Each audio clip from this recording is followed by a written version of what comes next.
महंगाई के सताए शहरियों के लिए खुशखबरी आ गई। वज़ीर आज़म शहबाज शरीफ का पेट्रोलियम मसनूआत की कीमतें ना बढ़ाने का फैसला। आम आदमी पर बोझ कम करने के लिए कीमतों में इजाफा नहीं किया जा रहा। मुश्किल हालात में आवाम को रिलीफ देंगे। वज़ीर आज़म शहबाज शरीफ की कौम को तसल्लियाँ। कहा, खित्ते में कशीदगी की वजह से आलमी मईशत इस वक्त दबाव में है। पाकिस्तान की मईशत पर गहरे असरात मुरतब होने का खदशा है। बोले, बचत इक़दामात में सूबाई हुकूमतें भी साथ दे रही हैं जो खुशाइंद है। वज़ीर आज़म शहबाज शरीफ और फील्ड मार्शल आसिम मुनीर की सऊदी वली अहद मोहम्मद बिन सलमान से अहम मुलाकात। खित्ते में हालिया पेशरफ्त पर तफसीली तबादला ख्याल हुआ। पाकिस्तान और सऊदी अरब का खित्ते में अमन और इस्तेहकाम के लिए मिलकर काम जारी रखने पर इत्तेफाक हुआ। वज़ीर आज़म शहबाज शरीफ का आजमाइशी हालात में सऊदी अरब के साथ पाकिस्तान की मुकम्मल यकजहती का अदा। कहा कि पाकिस्तान हमेशा सऊदी अरब के साथ मजबूती से खड़ा रहेगा। खित्ते में अमन के मुश्तरका मकसद के हुसूल के लिए कोशिश जारी रखेगा। नायब वज़ीर आज़म इसहाक डार की नॉर्वे के हम मनसब स्पेन बारत एडी से राबता। टेलीफोनिक गुफ्तगू में मशरिक़ वस्ती की बिगड़ती सूरत हाल पर रहनुमाओं ने तशवीश का इज़हार किया। कशीदगी में कमी और सिफारतकारी के जरिए मसाइल के हल पर जोर। दौरान गुफ्तगू दोनों रहनुमाओं ने बैनुल अक़वामी कानून के एहतराम और मुज़ाकरात की ज़रूरत पर इत्तफ़ाक़ राय किया। पाकिस्तान और अफ़गानिस्तान की सूरत हाल पर भी तबादला ख्याल। नॉर्वे के वज़ीर ख़ारजा स्पेन बार्थ एडी ने इस्लामाबाद मस्जिद हमले में जानी नुकसान पर ताज़ियत भी की। यौमुल क़ुद्स के मौके पर ईरान के दारुल हुकूमत तेहरान समेत मुल्क भर में बड़ी रैलियां, हज़ारों अफराद ने शिरकत की। तेहरान में होने वाली मरकज़ी रैली में ईरान के सदर मसूद पेज़ेशकियान, वज़ीर ख़ारजा अब्बास अराग़ची और आला सिक्योरिटी ओहदेदार अली लारीजानी भी शरीक। रैली के दौरान ईरानी सदर अपनी आवाम में घुल मिल गए, उनसे हाथ मिलाए, सेल्फियाँ भी बनवाई। रैली के दौरान ईरानी दारुल हुकूमत में इनकलाब स्क्वायर के करीब धमाका भी हुआ। एक शख्स जा बहाक। धमाके के वक्त अल-क़ुद्स रैली में हज़ारों अफराद मौजूद थे। शुरका के हौसले बुलंद। रैली के शुरका की जानिब से अल्लाहु अकबर के नारे बुलंद किए जाते रहे। ईरान ने इसराइल पर हमलों की नई लहर का आगाज़ कर दिया। मिसाइल और ड्रोन तल अबीब के मरकज़ और अमेरिकी फ़ौज के अड्डों की जानिब दागे गए। इसराइली शिमाली शहर में इमारत पर हमले के नतीजे में 30 अफराद जख्मी हो गए। रूसी मीडिया की तस्दीक। कहा, ईरानी हमलों के बाद इसराइल के बेन गोरियन एयरपोर्ट पर अफरा तफरी मच गई। एयरपोर्ट पर मौजूद अफराद की काउंटर पर खड़े अमले से हाथापाई, चीज़ें फेंकी। जवाब में अमला भी ऐसा ही करता नजर आया। इराक के शिमाली इलाके मखमूर में भी फ्रांसीसी फौजी अड्डे पर ड्रोन हमला। 6 फ्रांसीसी फौजी जख्मी हो गए। दुबई में भी अकामती इमारत पर ड्रोन का मलबा गिरा। अमेरिकी बैंक का मुत्तहिदा अरब अमारात में तमाम शाखें आर्जी तौर पर बंद करने का ऐलान। ईरान हथियार डालने के करीब है। ट्रंप ने कहा कि ईरान में अब कोई ऐसा आला ओहदेदार बाकी नहीं रहा जो हथियार डालने का ऐलान कर सके। अमरीकी मीडिया का दावा। ट्रंप की G7 रहनुमाओं से गुफ्तगू। कहा कि आबना हुर्मस की सूरत हाल बेहतर हो रही है। कमर्शियल जहाज़ों को ऑपरेशन शुरू करने चाहिए। हमें ये काम मुकम्मल करना होगा ताकि 5 साल बाद ईरान के साथ दोबारा जंग ना हो। G7 रहनुमाओं का ट्रंप पर ईरान जंग बंदी ख़त्म करने और आबना हुर्मस जल्द महफूज बनाने पर भी जोर। अमेरिका ने जनूबी कोरिया में नस्ब दिफाई सिस्टम थाट को इसराइल मुंतकिल कर दिया। जनूबी कोरिया के सरकारी मीडिया ने दिफाई सिस्टम थाट की मुंतकली की वीडियो जारी कर दी। मीडिया रिपोर्ट के मुताबिक अमेरिकी फौजी ट्रांसपोर्ट तैयारों ने सियोल के जनूब में प्योंटागाइड के ओसान एयरबेस से दिफाई सामान मुंतकिल किया। मुतअद्दिद अमेरिकी फौजियों को भी जनूबी कोरिया से मशरिक़ वस्ती मुंतकिल किया गया। गैर मुल्की खबर एजेंसी का कहना है शिमाली कोरिया के मिसाइल खतरे से बचाव के लिए जनूबी कोरिया में दिफाई सिस्टम नस्ब किया गया था। इराक में जारी अमेरिकी फौजी कार्रवाई के दौरान अमेरिकी फजाया को बड़ा नुकसान। KC-135 स्ट्रीटिव टैंकर तैयारा ऑपरेशन एपिक फ्यूरी के दौरान हादसे का शिकार हो गया। अमेरिकी सेंट्रल कमांड ने तैयारा मगरबी इराक में गिरने की तस्दीक कर दी। कहा, ईंधन भरने वाले तैयारे के नुकसान से आगाह हैं। एक तैयारा मगरबी इराक में गिरा और दूसरा बाहिफाजत लैंड कर गया। अमेरिकी मीडिया के मुताबिक तबाह होने वाले तैयारे में 6 अफराद सवार थे।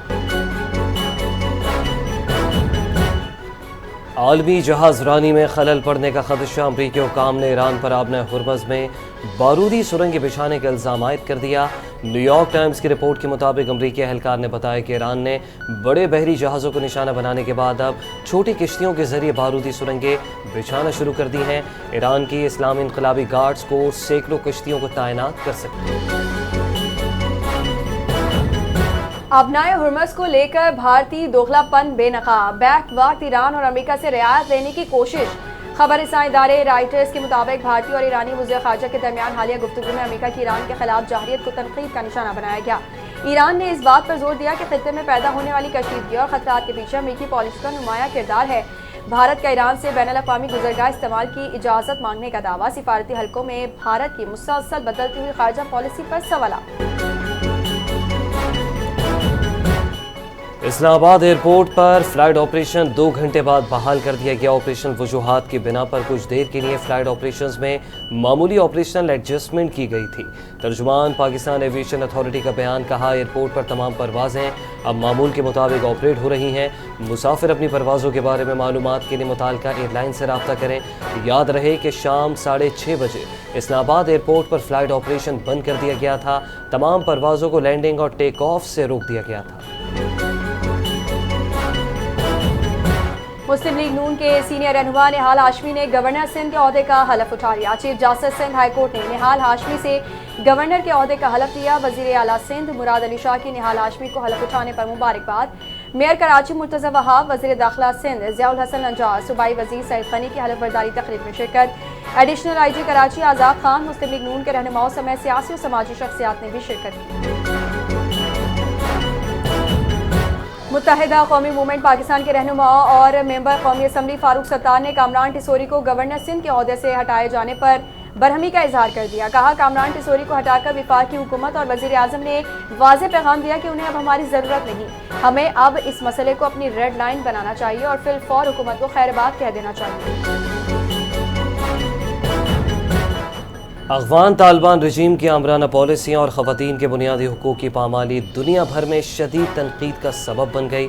افغان میڈیا کے مطابق اقوام متحدہ کی سلامتی کونسل میں 40 ممالک نے مشترکہ بیان میں افغانستان میں خواتین پر پابندیوں کی شدید مذمت کی۔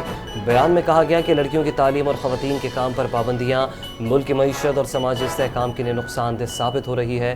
یوناما کی تحقیق کے مطابق افغان خواتین کو انصاف تک رسائی میں مردوں کے مقابلے میں 4 گنا زیادہ مشکلات کا سامنا ہے۔ ماہرین کا بتانا ہے کہ طالبان کی پالیسیاں ملک کی ترقی اور مستقبل کے لیے خطرہ ہیں۔ وزیر اعلیٰ سندھ مراد علی شاہ کی صدارت میں Sindh fund management house board کا پہلا اجلاس۔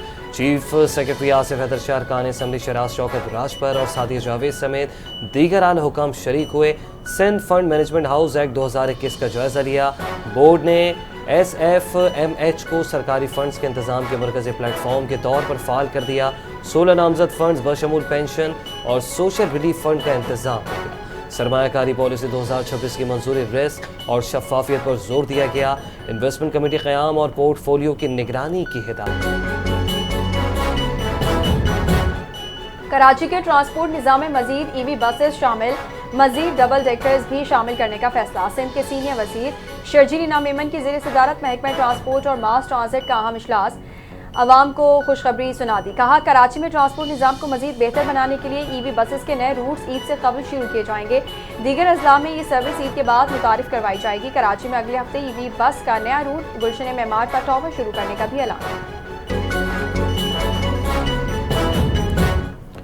اربوں روپے کی لاگت سے شہر میں نصب ہونے والے ای چالان سسٹم کا بھانڈا عدالت میں پھوٹ گیا۔ کمپنی کی تیار کردہ بس میں حد رفتار 120 کلومیٹر فی گھنٹہ، کیمرے نے 160 ظاہر کر دی۔ پبلک ٹرانسپورٹ میں چلنے والی بس کا چالان عدالت میں چیلنج کر دیا گیا۔ درخواست گزار نے موقف اختیار کیا کہ نصب کیا گیا سسٹم سوالیہ نشان ہے۔ غلط چالان پر عدالت نے متعلقہ حکام کو نوٹس جاری کر دیا۔ سماعت 6 اپریل تک ملتوی۔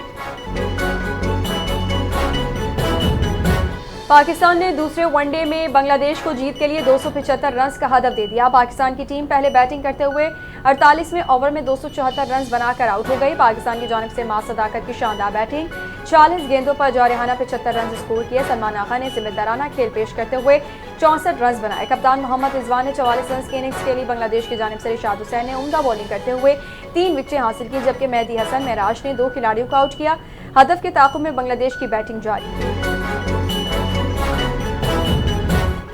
ابرار احمد کی ٹیم میں شمولیت پر سن رائزرز لیڈز کی مالکن تنقید کی زد میں آ گئی۔ ٹیم کا ایکس اکاؤنٹ بھی معطل۔ گزشتہ روز IPL فرنچائز سن رائزرز حیدرآباد کی مالکن نے دی 100 میں اپنی ٹیم سن رائزرز لیڈز کے لیے عمران احمد کو 1,90,000 پاؤنڈ میں خریدا تھا۔ بھارت میں اس فیصلے پر کئی صارفین کا سخت رد عمل، فرنچائز کی مالکن کو تنقید کا نشانہ بنایا۔ ناقدین کا کہنا ہے کہ پاکستانی کھلاڑی کو شامل کرنا موجودہ قومی جذبات کے برعکس اقدام ہے۔